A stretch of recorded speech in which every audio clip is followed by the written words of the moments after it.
It either may be Windows or Linux or Mac. It is normally a good idea to be versatile and have multiple available operating systems for our evidence collection and analysis, as we don't necessarily know what kind of operating system we will encounter in the field. Some operating systems are better for collecting and analyzing data in the specific field situation.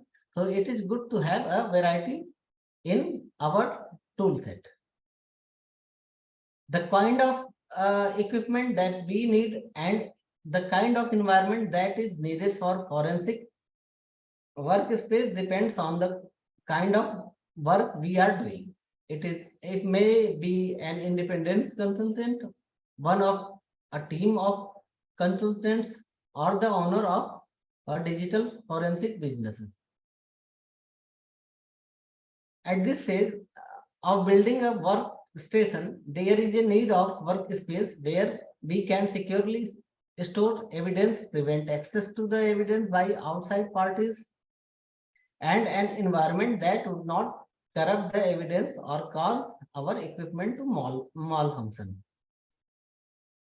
Then reviewing policy and laws, including forensic law, we will come to see in searching and seizing evidence how various laws affect the collection of particular kind of evidences. As a DFI, digital forensic investigator, we need to know how the law affect our conducting the investigation. If we are working on a corporate investigation, we need to know what policies are in effect at that organization, as well as what law would be in effect regardless of the organization policies. This is a point to very important point to remember, that work within the parameter of agencies are organizational policies and applicable federal, state, and local laws. This is very important point to remember. Making yourself known to decision maker is always a good idea. In most instances, as a DFI, we would not be making a final determination regarding the ultimate disposition of a particular case. Our primary responsibility is to report the fact. The case is as clearly, as accurately as possible. In all the cases, we need to acquire authorization to perform our investigation. This might be blanket authority grant to a forensic organization within an enterprise, or it could be on a case-by-case basis, depending on whether the case is important enough to deserve an investigation. Regardless, we must ensure that the appropriate level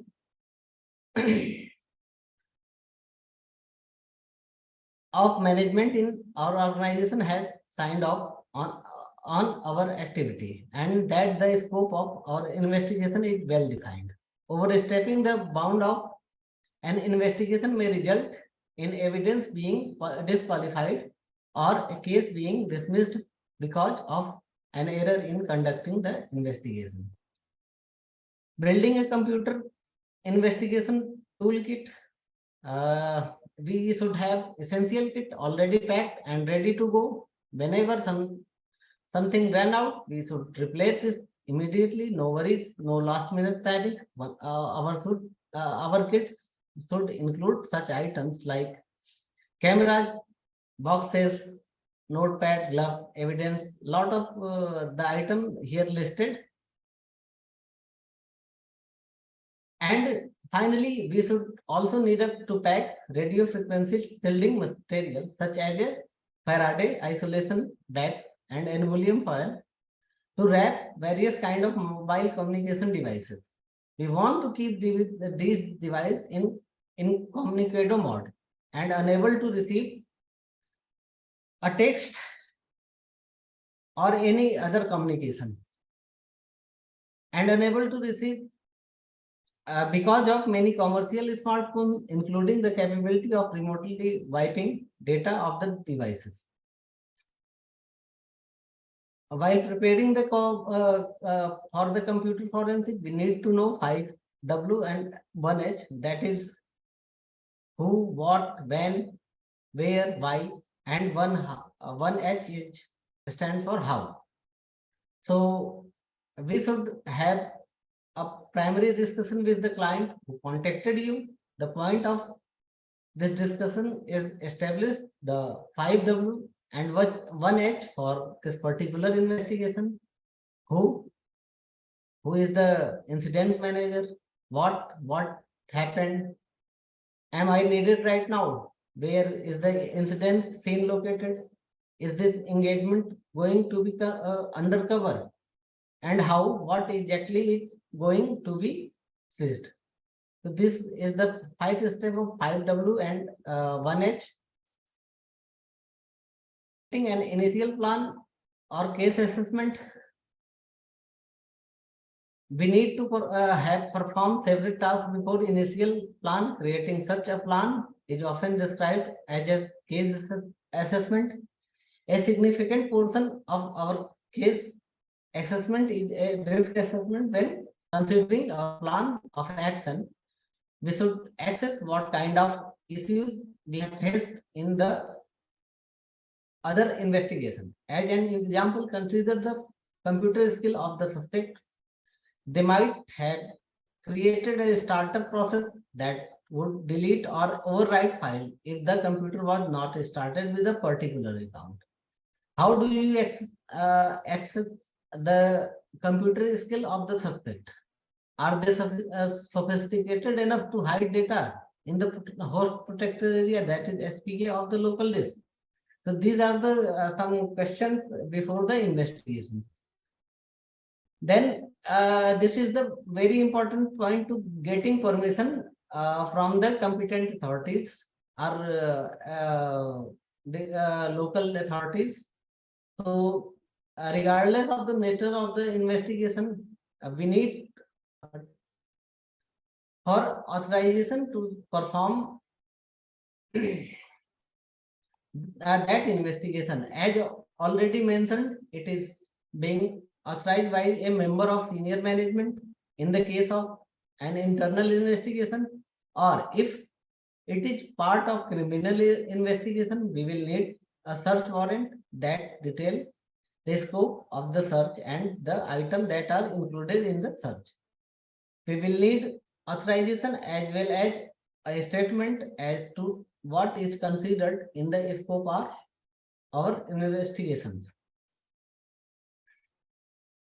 On the computer crime scene, preparing for search and seizure, one of the first thing we should do after arriving on the scene and make of the scene. A few years ago, creating a hand-drawn sketch of the crime scene would have been standard practice. Even though a smartphone has changed the game, software apps already exist that act as a voice recorder, as a camera, and allow you to a photograph. Creating a sketch on the paper is still a good idea. Electronic instrument can be fragile thing. Dropping the phone on the concrete sidewalk into a puddle of water or into any other place. Yes, it can be happen. That cause notes and documentation to be lost very quickly. So take along a pad of paper to do our initial skill by hand as well. At this point in the investigation, start practicing case management. This is what record keeping comes into the play. The professional DFI needs the imagination of a computer hacker and the organizational skill and attention to details of a certified public accountant, that is CPA. It is needed to assign a case number, investigator name, and other identifier level to the evidence that we collect. If working independently, create a case number according to a standard format. We will show you in next slide. Ultimately, the format itself less important than maintaining consistency. When arrive on the scene, make sure that to secure the scene if it has not been done already. Securing the scene can involve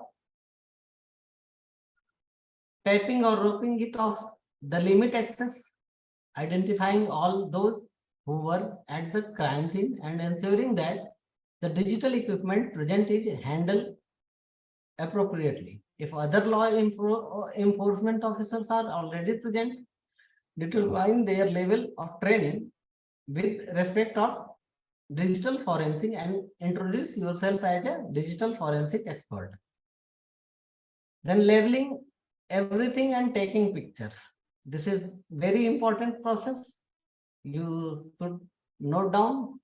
First take a picture of the device before touching it. Then focus on labeling the device and its connections, physically labeling everything, input ports, cables, devices, and others, along with a description of what that item is, will make the job of actually filling out chain of evidence form that much easier. Take another set of pictures of all the evidence with label attached. You can see here a CPU with label, lot of label, that is power P1, lot of ports A1, A2, A3, it can be denoted. So you can take the picture before the investigation. If the computer is running, it is needed to capture an image of what is on the screen. Either the screen will display, in which case you should capture, which or the screen may be blank. If the screen is blank, move the pointing device like mouse, trackpad sufficiently to terminate the screensaver or cause the machine to wake up from suspension. Then seizing the evidence. At this point in the investigation, we are ready to actually start seizing the evidence. Whatever evidence identified and mean to connect must be accordance with the local, state, or federal search and seizure laws using forensically sound process and procedures. We may have encountered evidence at the scene that was not anticipated when initially become part of the investigation. And finally, make sure we are within our legal right to collect that evidences. Then identifying sources. In identifying sources, we will have done some of this work during our pre-planning for the site visit. In that, we will have determined what digital container exists based on the description of the crime and the crime scene. When we arrive on the scene, we prepare to our initial list based on what it is actually present. Yes, there may be desktop computer, but also may be an external disk drive, a USB stick, a network connection, and lot of things. Make sure you identify other digital containers such as music player, tablets, smartphone, answering machine, and audio recorder. They still exist. And finally, more important, look for things that should be there but are not. Consider what particular kind of cable attached to a computer can mean. What if it is a printer cable but no printer is inside? Where is it? What about an owner's manual for an ASEAN piece of equipment? Are there SD card label as photograph but no camera is visible? So lot of things you can search for the seizure of the computer forensic.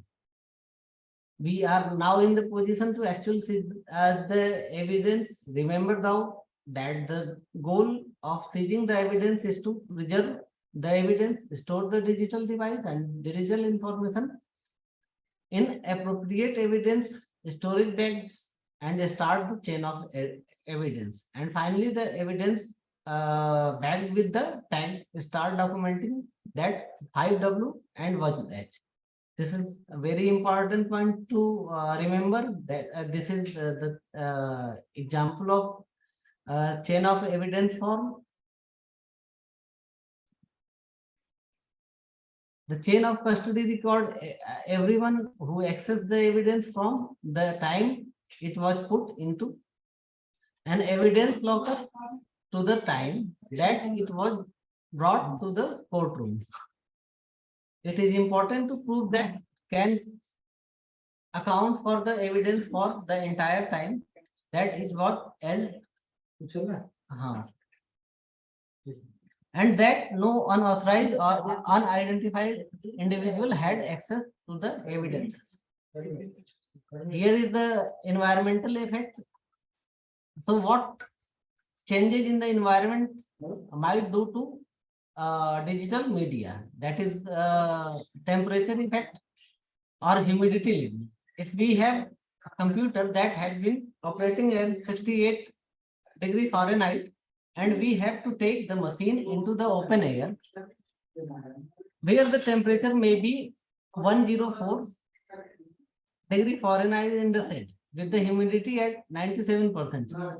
Will the digital equipment suffer any ill effects? Very dry climate may increase the risk of static discharge.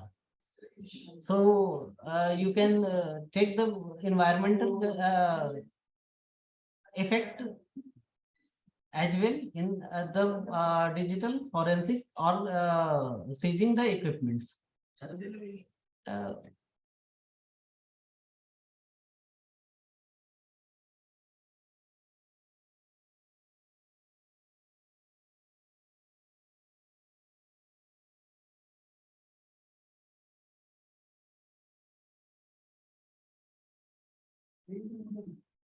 Okay, sorry for the interruption. Then analyzing the evidence. The analysis is very important part. Analysis is the step where we apply the scientific method to answer our 5W and 1H question. We will assume that all the evidences we have collected has been stored, secured, and labeled appropriately, and that all the initial documentation have been completed. Now it is time to begin analyzing the evidence before we fire up our favorite forensic analysis toolkit. However, we need to ensure the preservation and integrity of the original evidence. The chain of custody form attest to the integrity of the data, meaning that only known and authorized individuals have access to the individuals. This is very important phase to make a copy, as earlier told by Sri Nitin sir.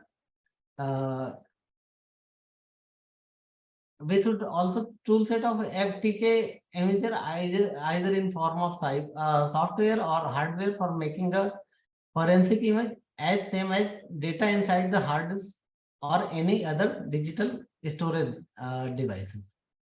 At this point, you have the evidence in a place where you can create a copy of it such that environmental conditions would not contaminated the copy of the original.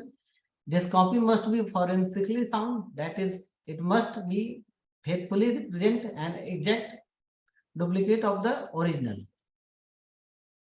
So there are a lot of hashing algorithm is there to ensure the data integrity. If time will permit, I will show you a practical demonstration of after this session.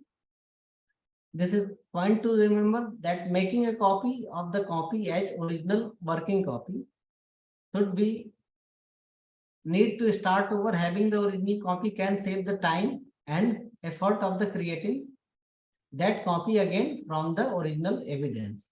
So this is the point to remember, that original copy as well as copies of original working copy is also be with you.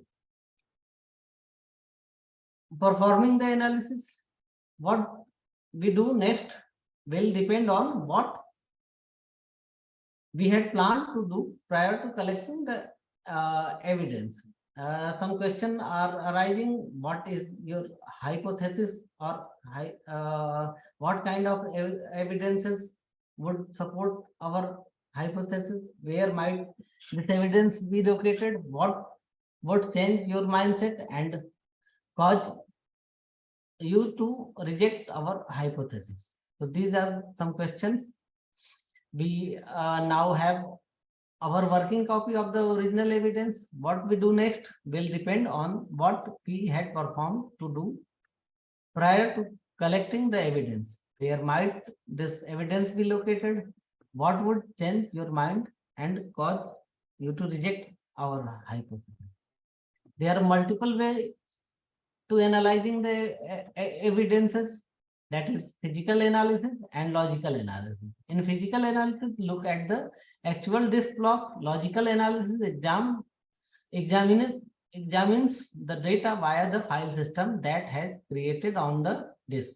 Physical analysis can produce information that is not accessible via logical analysis. We can perform keyword searches across the physical disk block, extract files from the disk using a technique called file carving, and retrieving free space on the disk.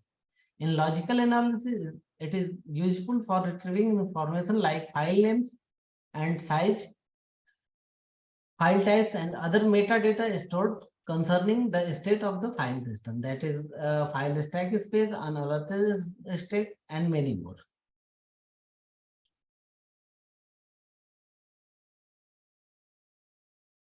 The AC Council cited 4 ways that a DFI can analyze the evidences: time frame analysis, data hiding analysis, application and file analysis, and ownership and possessions analysis. Time frame analysis determines what file activity occurred on the computer during a particular time and examines various system logs to correlate file system activities with other activities.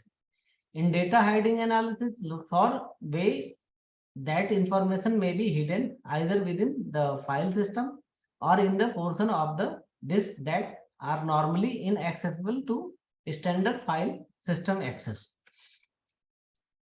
Application and file analysis looks at the content of the file, map file to application, and map application activity to the file creation and deletion.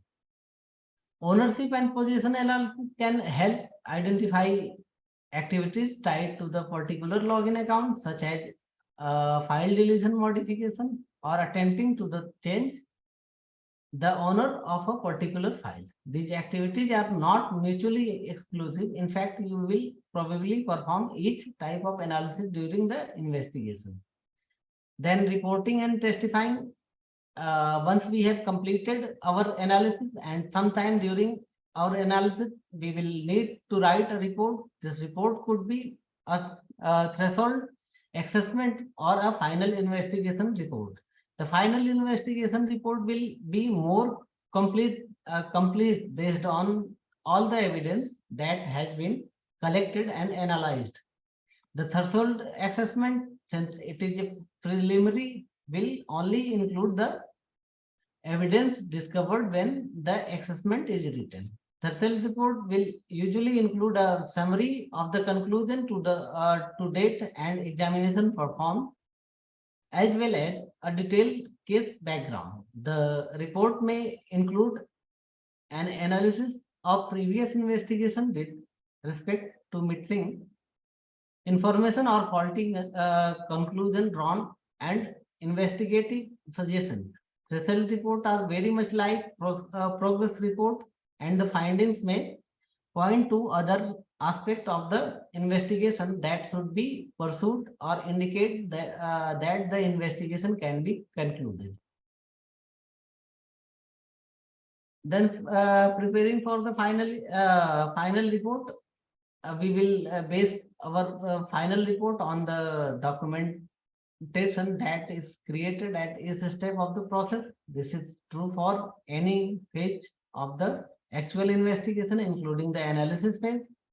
Making sure to document each step in our analysis and the result, time and date, stamping each entry in your logbook. An entry might look like the following prior to actually writing our final report. Ask ourselves some question: what is our audience? Will other receive the report in addition to our primary contact? Will the report deliver be oral or written? Will it be a formal or informal report?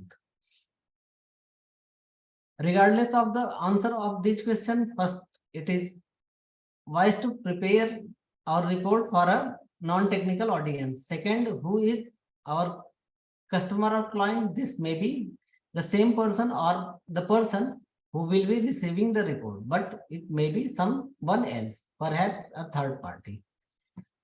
Appropriately, our report must provide a systematic, thorough, and unbiased presentation of our findings. And ultimately, the format of the report is not as important as the demonstrating a delivering thoughtful and organized approach to the writing the reports. Testifying in the court, there is a very good chances that you will be called to testify in the court depending on background, experience, and qualification. You may be called either as an evidentiary witness or as an expert witness. As an evidentiary witness, our testimonial will be restricted to the fact of the case, and as an expert witness, we may be asked to testify regarding our opinion about the evidence in the case. Testifying as an expert witness requires special qualification and job history. We will go into next slide. Then finally, the closing the case. This particular case is over, or is it in some ways information about the case last forever in the term of professional conduct? If we have testified as a evidentiary witness, continue to keep the case confidential. Always perform a post-mortem analysis of the case and how we conduct our investigation. What did you learn from the previous case? What might we have done to do more effective? What new risk did we encounter? What might we do to avoid them in the future? Answer of these questions will feed into our next case assessments. And finally, replenish or renew forensic toolkit. Send all the evidences reports and other artifacts result to achieve storage as required by organization. And forensic sterilize any secondary media that you used as the part of investigation. And this is the end of our today's session. I hope you have learned some point about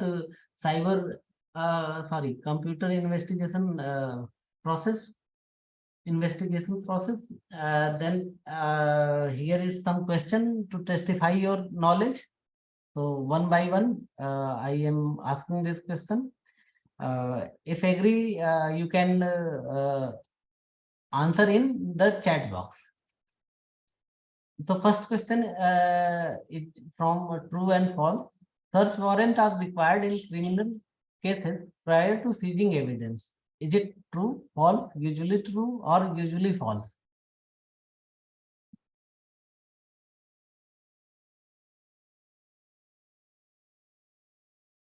Can you answer this question? Search warrant are required in criminal cases. True, false, usually true, or usually false?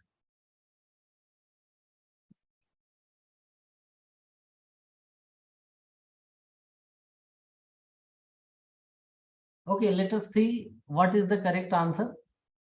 The correct answer is most of people, most of participants say true or option A, but it is usually true because one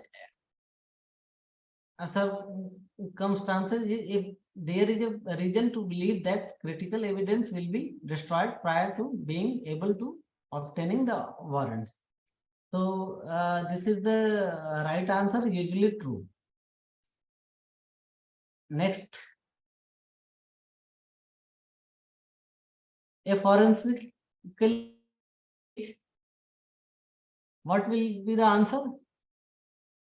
A copy that can be analyzed using forensic analysis tool, a copy that has been recorded in the chain of evidence, any copy of an original that requires a chain of custody record, or D, a bit by bit image of the original evidence. D. Please answer.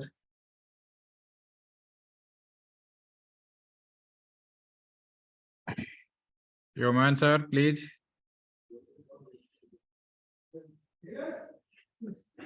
B, Lavanya madam. A or B? B, Lavanya ji B. Okay. Anyone else? This is very important point. A forensically sound copy is a copy that can be analyzed using forensic analysis tool, a copy that has been recorded in the chain of evidence, any copy of an original that requires a chain of custody, bit by bit image of the original evidence. Any other? भेज दी मैंने क्या लिखा था दूसरा बन जाएगा.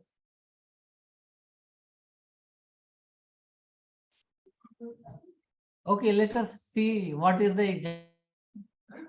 Okay, answer please. D. A bit by for bit image of the original evidence. If time will permit, I will show you how to check integrity of the data of original evidence. Then third question is, which kind of digital device should be stored in Faraday bag or aluminum foil? All digital devices. A. B. Mobile communication devices. C. Only devices equipped with Bluetooth or near field communication. Or D. Device capable for transmitting a wireless signal.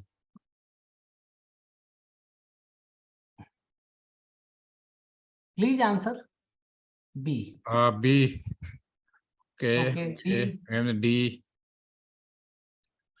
Okay. These all questions also share on the platform of our learning management system, and this recording session also share with you. So. Okay. Let us check the answer. Correct answer. This is the mobile communication device. Earlier, I have told you that Faraday bag or aluminum foil is incommunicado mode. So the only mobile communicating devices are capable to send the signal or receive the signal. So it is the kind of digital device to be stored in Faraday bag. Then the primary objective of post-investigation analysis is to A. Detail the mistake made during the investigation. B. Report additional information to the attorney who hired you. C. Improve your risk analysis and planning skill. And D. Add skill gain to your professional resume. I think this is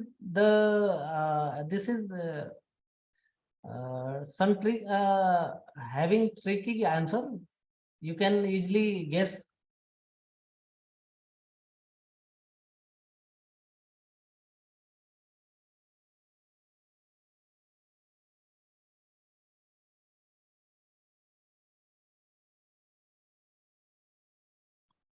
Okay, let us check the correct answer. Improve your risk analysis and planning skills. These are the references. This is me. And finally, thank you. Thank you to all of you.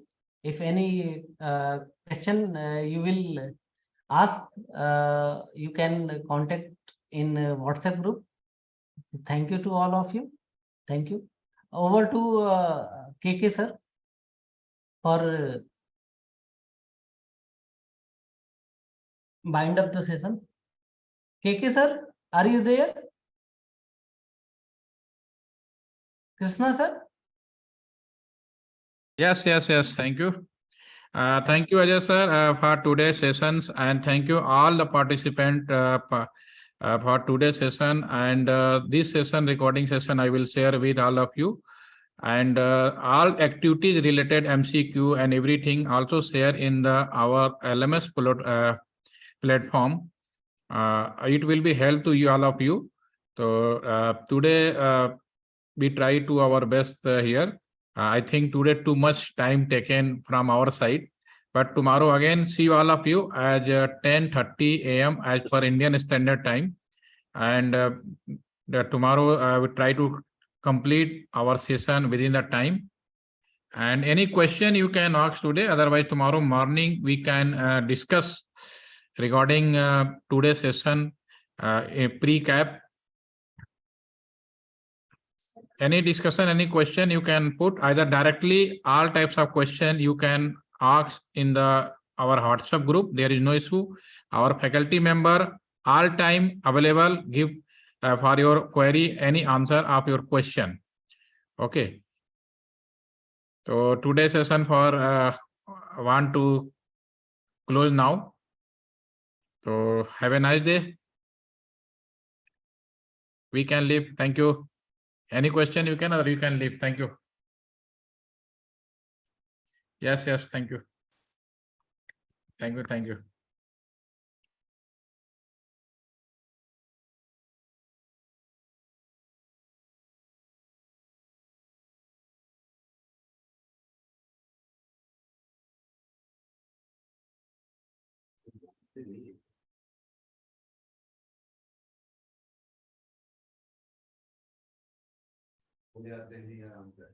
Hmm.